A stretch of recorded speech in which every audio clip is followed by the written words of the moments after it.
Before the break, I mentioned that I thought that the market was now underpricing the chance of a Federal Reserve rate cut in March at the March 20th meeting. Even though And Jerome Powell pretty much said he's not going to do it.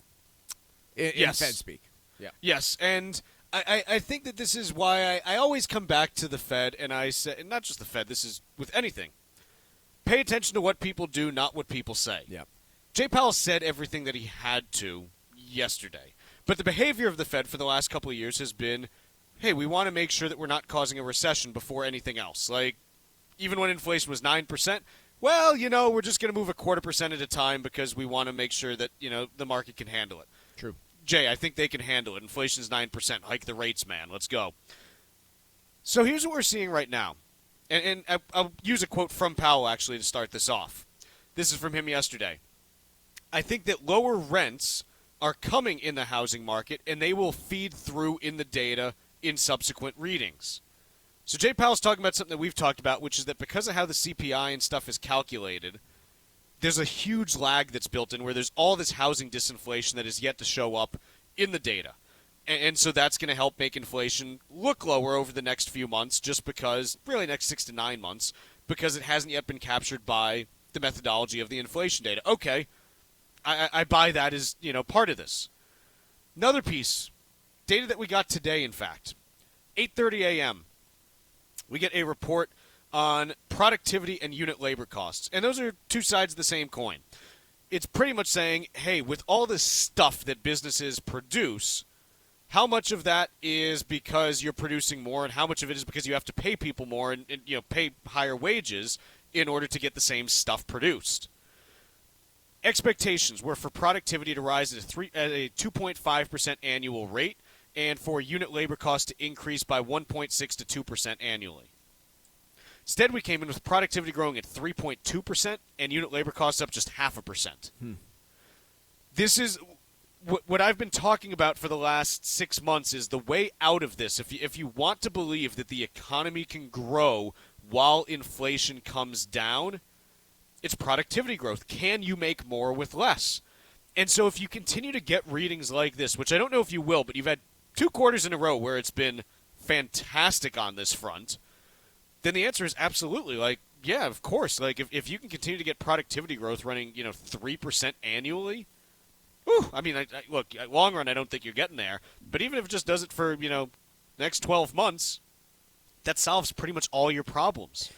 Here's the other piece that I'll jump in to say, which, you would need to see more evidence of this, but there have been layoffs in this company. I know that this is still an incredibly tight labor market, but there have been a bunch of layoffs that, by and large, we've all been looking at and been willing to just kind of overlook as a signal on the economy. We talk about UPS, Salesforce, Microsoft, Google, Wayfair locally, have all been talking about laying off thousands of employees. And again, this is not feeding through into the labor market data because in the aggregate we're still, at least it seems, hiring more people than we are firing.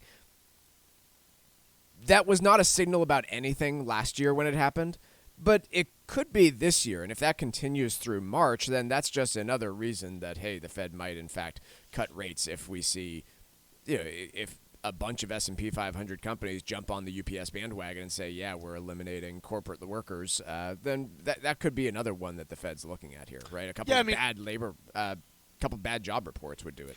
Well, what I will say, if tomorrow's job report ends up being a stinker, it's a technical term for it, I believe.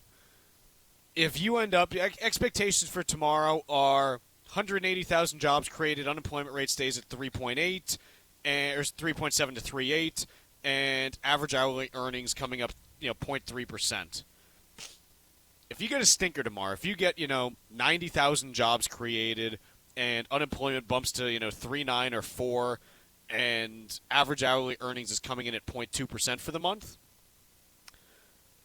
the counterintuitive piece here is, look, you might end up with like the 10-year falling like 15, 20 basis points on this, sure, and then equities might be finish because they expect the Fed to step in sooner then. So I think you have to kind of watch how this unfolds here. But the other piece on the labor market, you did see jobless claims bump up a little this week. Continuing claims bumped up fairly meaningfully. So maybe there's, again, I view continuing claims as a little bit of an early signal in the jobs market because it's basically telling you, hey, how long is it taking for someone to get back into a job? But then you also get some other data that came out this morning. ISM manufacturing, which has just been like, it hasn't been a valuable signal this cycle because it's been a toilet fire. It's not been a dumpster fire. It's been a toilet fire. Yeah, Mike, do you remember when the Cuyahoga River caught on fire outside Cleveland a few times? Right. Yeah. It's been like that. If you put that into a toilet, that's what ISM manufacturing has been this year. Yeah. So it was clocking, and you're seeing these readings at like 46, 47, which normally are like big recession, but it really was just because companies had over-ordered so much stuff back in 2021 and 22 that they just didn't need to order more stuff last year. We get a jump this month where expectations were for ISM manufacturing to bump from 47.1 to 47.6.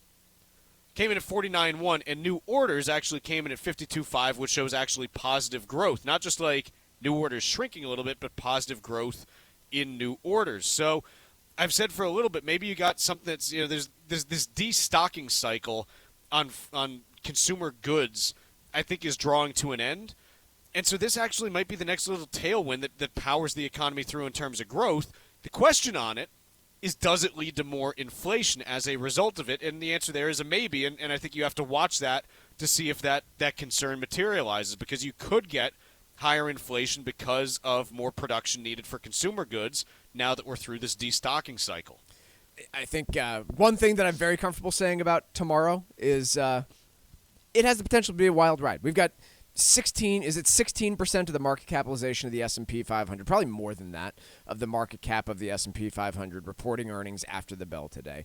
That's just Apple, Amazon, and Meta. There's probably other companies that are doing so as well. And then $6 trillion in market cap almost. Boom. And then tomorrow morning you've got this job report that has the ability to either confirm or negate what Jerome Powell just said about the economy and where interest rates go. So it has the ability to be a very wild ride tomorrow, and just buckle up. It was yesterday. It was a pretty wild ride in markets yesterday with, what was the NASDAQ off, you said, 2+%. Yeah. Be prepared. That could be the case again tomorrow, or it could be flipped in the other direction depending on where these earnings come in and where this jobs report comes in.